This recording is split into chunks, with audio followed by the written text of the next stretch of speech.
Sejumlah partai politik memiliki elektabilitas yang tinggi di kalangan anak muda berdasarkan survei pada Juni lalu. Dengan total 70,72% penduduk usia produktif Indonesia memiliki potensi pemilih muda yang tak bisa dianggap remeh.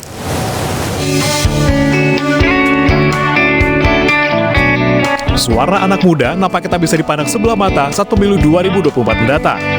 Dari hasil sensus penduduk tahun 2020, BPS mencatat ada 70,72% penduduk usia produktif, yaitu usia 15-64 tahun. Lebih spesifik, jumlah generasi Z atau usia 10-25 tahun mencapai 27,94%. Dan generasi milenial atau Y, usia 26-41 tahun sebanyak 25,87%. Selain peluang percepatan pertumbuhan ekonomi, generasi-generasi ini pun berpotensi menjadi lumbung suara bagi partai politik. Dari hasil survei Litbang Kompas Juni 2022, PDIP menjadi yang paling dipilih generasi Z di angka 20,4%.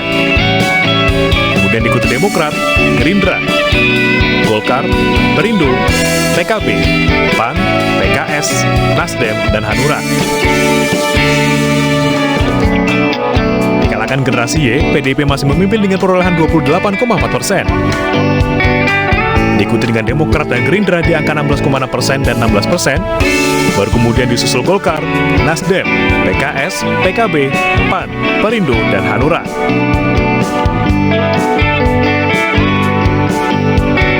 Di generasi yang lebih senior, yaitu generasi X, PDIP masih unggul dengan 18,8%.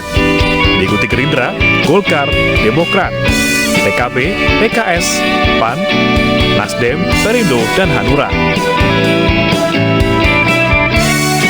Dari survei tersebut, PDIP, Demokrat, dan Gerindra memiliki elektabilitas yang paling tinggi di kalangan anak muda.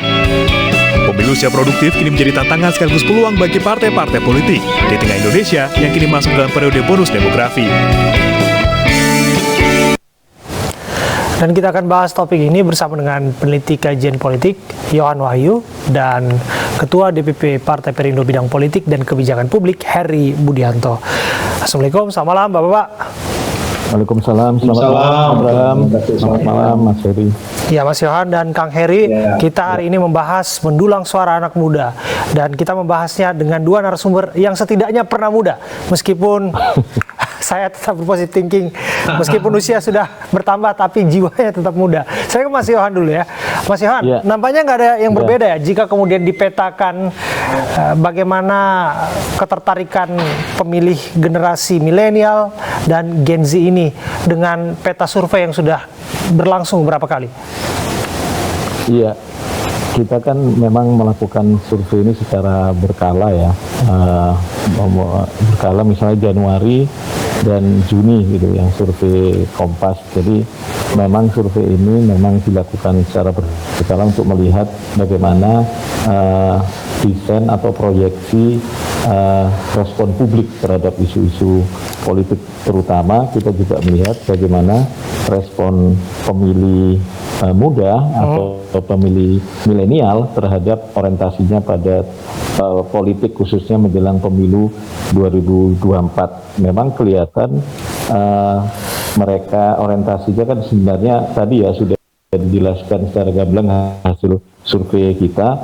Kita tahu kalau di 2024 nanti komposisi pemilih muda, di dalamnya juga ada pemilih mula, ini sekitar 60% ya dari pemilih di 2024 nanti. Artinya mereka sudah menguasai hampir separuh lebih dari komposisi pemilih di Indonesia. Artinya apa?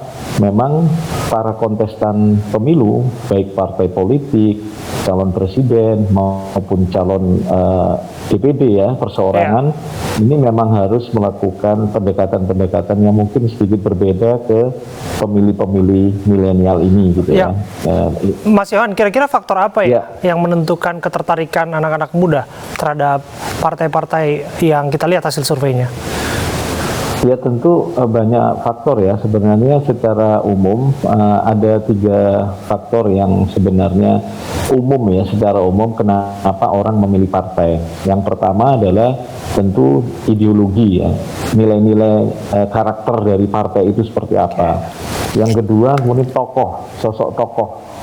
Tokoh, kadang orang memilih partai juga dipengaruhi oleh siapa tokohnya. Gitu. Yang ketiga, ini lebih rasional adalah pilihan-pilihan yang dilatar belakangi oleh pertimbangan program atau visi misi partai, agenda-agenda kerja partai yang mereka rasakan. Nah, ini yang sebenarnya tentu di setiap partai bobotnya berbeda-beda. Ada partai yang memang lebih cenderung karena ideologinya, ada yang partai yang lebih cenderung karena sosok tokohnya, ada yang kemudian partai-partai yang membangun relasi dengan pemilihnya itu karena keterikatan dengan program kerjanya, apa yang sudah dilakukan partai, program partai untuk masyarakat. Ya. Saya bergeser ke Kang Herbut.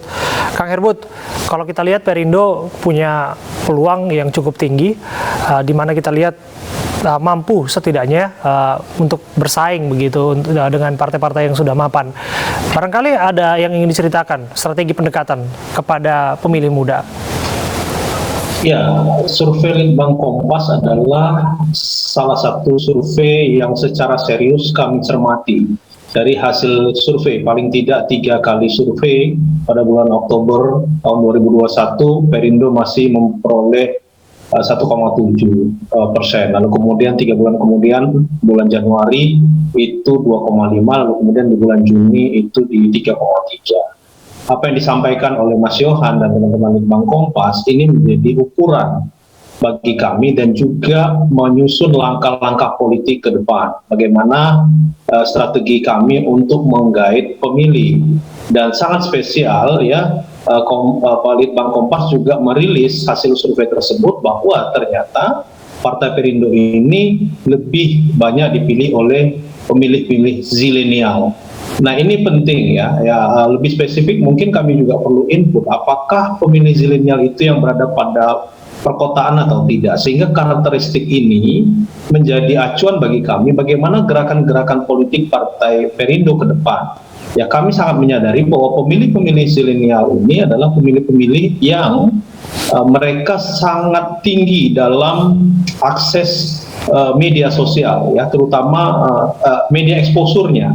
Sehingga ketika kami melakukan aksi-aksi di lapangan dengan berbagai macam program-program, tentu kami melakukan langkah-langkah bagaimana program-program tersebut dipublisitas atau dipublish di media-media sosial, sehingga itu kemudian menarik minat para generasi zilenial gitu. Oke, soal faktor ketokohan tadi, apakah kemudian strategi yang diterapkan juga dengan mendorong dan menampilkan orang-orang yang dianggap sebagai figur berpengaruh pada kalangan zilenial maupun milenial untuk memastikan ketertarikan tersebut ke Perindo? Ya, tadi saya katakan bahwa Oktober 2021 itu 1,7. 1 bulan kemudian Perindo merilis konvensi rakyat, di mana di situ kita menyampaikan atau mengundang kepada seluruh anak bangsa untuk menjadi caleg di semua tingkatan. Lalu kemudian Partai Perindo juga merekrut atau mengajak tokoh-tokoh yang sudah dikenal oleh publik.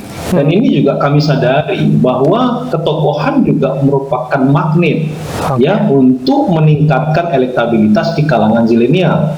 Dan ya contohnya saya ini baru bergabung dengan Partai Perindo pada Oktober tahun 2021. Lalu kemudian ada Kang Ferry Kurnia Rizkiansa, lalu ada Tama S. Langkun, ada juga Mbak Ike ya, yang dulu presenter TV, dan beberapa nama yang sudah bergabung bergantian. Dan saya kira publik atau pemilih-pemilih zilenial juga melihat apa yang dilakukan dan perubahan-perubahan apa yang dilakukan oleh Partai Perindo untuk kemudian menarik hati mereka. Mereka suka, lalu kemudian mereka memutuskan untuk memilih Partai Perindo. Oke. Saya kembali ke Mas Yohan. Mas Yohan, apakah masih relevan pendekatan yang dilakukan dengan mendorong figur-figur yang dianggap mewakili anak-anak muda, kalangan zilenial disebutkan oleh Kang Herbut tadi, ataupun kalangan milenial, karena yang dianggap mengerti persoalan mereka adalah anak muda itu sendiri, bukankah demikian? Iya, karakteristik pemilih Indonesia itu seperti yang saya sebutkan tadi, ada 3 besar ya kenapa pertimbangan seseorang itu memilih partai. Selain ideologi dan karakter partai, sosok atau tokoh partai itu juga memberikan kontribusi terhadap pilihan seseorang. Tapi selain itu juga tadi program kerja. Nah, kalau kita lihat dari hasil survei Kompas, memang khusus ada beberapa partai yang memang relasinya lebih kuat di program kerja. Salah satunya Perindo. Kalau di hasil survei kita memang program kerja itu disebutkan oleh 35% pemilihnya sebagai alasan kenapa memilih partai ini. Tentu partai-partai yang lain bobotnya ada yang berbeda gitu ya. Tapi yang jelas 3 faktor ini memang menjadi pertimbangan banyak orang dari hasil survei kita, responden, untuk memilih partai. Yang pertama itu karakter, ideologi partai, yang kedua tokoh, dan ketiga program. 3 besar ya, tentu banyak pertimbangan lain ya, termasuk popularitas partai, kedekatan dengan partai itu, merasa dekat. Tapi meskipun kalau kita lihat partai ID di Indonesia ini kan rendah ya, ada sesuatu yang sebenarnya tidak ada relasi yang kuat antara seseorang dengan partai. Orang bisa berpindah-pindah pilihan partai gitu ya, tergantung. Karena itu kalau kita lihat komposisi pemilih Indonesia yang ke depan itu semakin dominan anak-anak muda, ini kan sebenarnya transformasi peralihan generasi pemilih dari yang sebelumnya pemilih itu punya rekam jejak, punya ikatan emosional, pada akhirnya nanti tidak sekedar emosional, yang dituntut adalah ikatan-ikatan yang sifatnya rasional gitu ya. Salah satunya adalah bagaimana mempertimbangkan program kerja itu untuk menjadi alasan orang memilih partai. Oke, Kang Herbut, terakhir, apa yang akan secara konsisten dilakukan untuk memastikan yang sudah berjalan saat ini akan kemudian mendulang hasil positif sebagaimana yang diharapkan? Iya, apa yang dilakukan oleh Partai Perindo, dan itu sudah disurvei juga oleh teman-teman di Litbang Kompas. Tadi misalnya 35% pemilih Partai Perindo mengatakan program. Kami terus melakukan program-program yang terukur dan terstruktur. Setiap minggu misalnya selalu kami melakukan pemberdayaan UMKM melalui pembagian program. Itu kontinu ya, setiap minggu. Lalu kemudian kader-kader kami langsung hadir di masyarakat ketika terjadi bencana. Lalu kemudian seluruh mesin-mesin partai di tingkat DPD kabupaten kota, kemudian di tingkat provinsi, ini mereka juga melakukan langkah-langkah konkret di lapangan. Mereka hadir di tengah-tengah masyarakat dengan berbagai macam aktivitas-aktivitas dan kegiatan. Ada beberapa hal yang unik misalnya di Partai Perindo, itu beberapa anggota dewan. Kita memiliki 408 anggota DPRD, kabupaten, kota, dan provinsi. Mereka memiliki program-program unik. Misalnya di Kabupaten Rejang Lebong, di Provinsi Bengkulu, itu ada anggota dewan kita yang memiliki kendaraan pribadi, Langwir, ya, pemadam kebakaran. Nah, ini adalah satu langkah konkret gitu, yang dilakukan di masyarakat. Dan tentu banyak program-program yang lain, misalnya ambulan gratis yang memang secara kontinu dan itu selalu standby di DPW dan DPD. Langkah-langkah ini terukur dan itu terbukti sangat membantu kami untuk meningkatkan elektabilitas sesuai dengan hasil survei Litbang Kompas. Baik, terima kasih Kang Heri Budianto, Ketua DPP Partai Perindo Bidang Politik, dan juga Mas Yohan Wahyu, peneliti kajian politik, sudah berdiskusi bersama kami. Pemirsa, kita ke informasi berikutnya. Seorang bocah berusia 13 tahun di Medan, Sumatera Utara nyaris tewas akibat dianiaya 3 pemuda dengan senjata tajam. Aksi kejam pelaku diduga karena tidak terima saat mereka diminta meninggalkan rusunawa. Seorang bocah laki-laki berusia 13 tahun, AS, nyaris tewas akibat dianiaya 3 pemuda di Rusunawa, Seruai, Kota Medan, Sumatera Utara. Bocah malang ini mengalami luka tusuk di pinggang kiri, kaki kanan, serta 2 jari putus akibat sabetan senjata tajam. Diduga para pelaku marah saat diminta meninggalkan Rusunawa karena sudah melewati pukul 1 dini hari. Ketiga pemuda yang awalnya keluar kawasan Rusunawa kembali masuk membawa senjata tajam dan menganiaya sejumlah anak. Naas, korban yang berusaha kabur terjatuh dan menjadi sasaran penganiayaan. Salah sasaran, bukan ke anak aku yang mau dibacok ke anak yang satu lagi. Jadi mungkin lari kayak yang aku bilang tadi, kan lari kan karena takut nengok lewat ini. Kesungkurlah anakku ini, jadi dia yang kena. Dan itu tetangga datangin rumah tetangga aku kan di Lododo. Kak tolong, kak itu si Ahmad anak bacok. Ibu korban telah melaporkan kasus ini ke Polsek Medan Labuhan dan berharap para pelaku segera ditangkap.